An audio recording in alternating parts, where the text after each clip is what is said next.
Harris County District Attorney Kim Ogg's defeat in the Democratic primary guarantees a new face will take over the DA's office next year. Voters will now choose between Democrat Sean Tier and Republican Dan Simons. Marcelino Benito sat down one-on-one with the Simons for his first official interview since winning the GOP primary.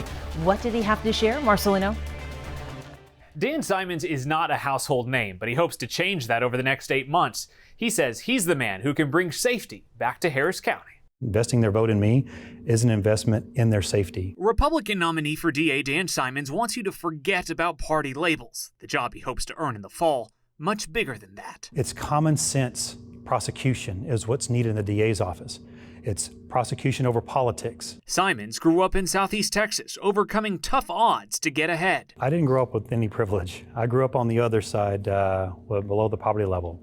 I grew up homeless and in foster care. I moved in with friends to graduate high school and became the first person to graduate high school in my family. He joined the U.S. Air Force before studying law, later working as a prosecutor at the Harris County DA's office under Devin Anderson and then Kim Ogg.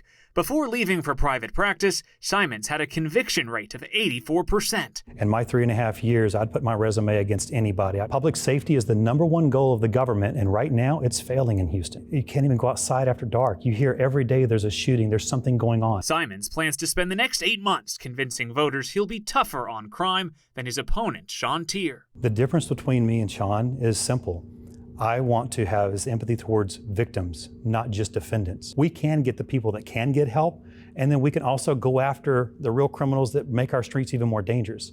We can do this, and we can do this together. Other top priorities include changing the culture inside the DA's office and empowering prosecutors to make decisions to reduce the backlog. But winning in a county that's trended blue in recent years won't be easy. I've been an underdog my entire life. I know what it means to be in a fight. I've been fighting my entire life. After a divisive Democratic primary, Simons sees an opening, telling us he plans to work for every vote. And to all the voters out there that voted for her, you give me a chance, I will earn your vote. Same thing with Mr. Tier's voters. Maybe they didn't have another option, but now they do.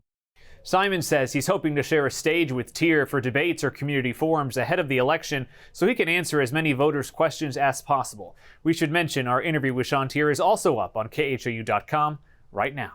Back to you. Thanks, Marcelino.